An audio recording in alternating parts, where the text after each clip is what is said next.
बहुत साल पहले की बात है। एक छोटे से गांव में रहता था राहुल। उसकी उम्र अभी अभी 22 साल हुई थी।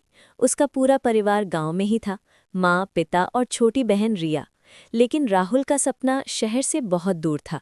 वो दिल्ली जाकर कुछ बड़ा करना चाहता था। एक दिन उसने घरवालों से कहा, माँ पापा, मुझे दिल्ली जाना है। वहाँ नौकरी मिल जाएगी, मैं पढ़ाई भी पूरी कर लूँगा, आप चिंता मत करना। माँ ने आंसू पोंछते हुए कहा, बेटा, शहर बहुत बड़ा है, वहां अकेले कैसे रहोगे, हमें कौन देखेगा। राहुल ने मुस्कुराकर कहा, माँ, मैं हर हफ्ते फ़ोन करूंगा और जब पहली सैलरी आएगी तो सबसे पहले तुम्हारे लिए साड़ी और पापा के लिए नया कुर्ता लाऊंगा। रिया ने उसका हाथ पकड़कर कहा, भैया, तुम जल्दी वापस आना, मैं तुम्हारे बिना स्कूल नहीं जाऊंगी। राहुल ने बहन के माथे पर चूमकर वादा किया, पक्का, अगले साल दिवाली तक मैं घर आ जाऊंगा। और फिर वो चला गया। दिल्ली में शुरुआत बहुत मुश्किल थी। पहले 3 महीने तो उसे नौकरी भी नहीं मिली। दिन में इंटरव्यू देते, रात को किसी दोस्त के कमरे में सोते, कई बार भूखे भी सोए। लेकिन उसने कभी घरवालों को नहीं बताया। फ़ोन पर हमेशा कहता, सब ठीक है माँ, नौकरी लग गई है, अच्छा खाना मिलता है। धीरे धीरे मेहनत रंग लाई। एक छोटी सी कंपनी में सेल्स की नौकरी मिल गई। सैलरी कम थी, लेकिन राहुल के लिए बहुत बड़ी बात थी।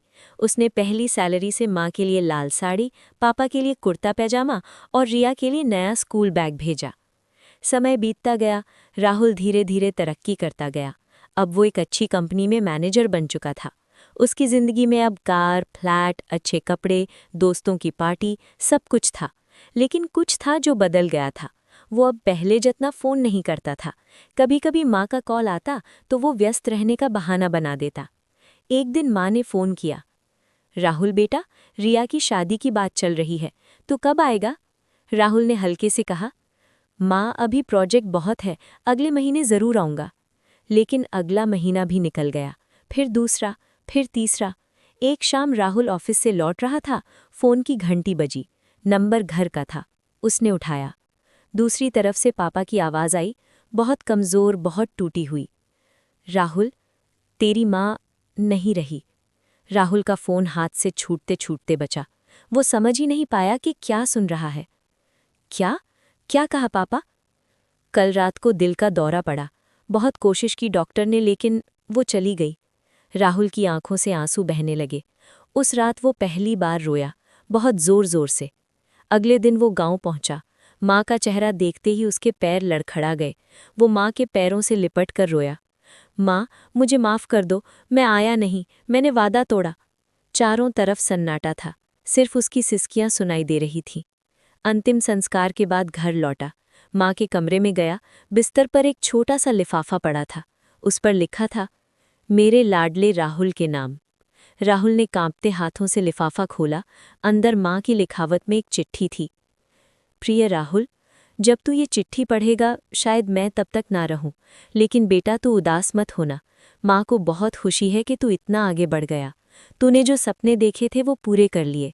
बस एक बात याद रखना, पैसा, नाम, शोहरत सब आता जाता है, लेकिन माँ बाप, बहन, घर, ये वो चीज़ें हैं जो कभी नहीं बदलनी चाहिए।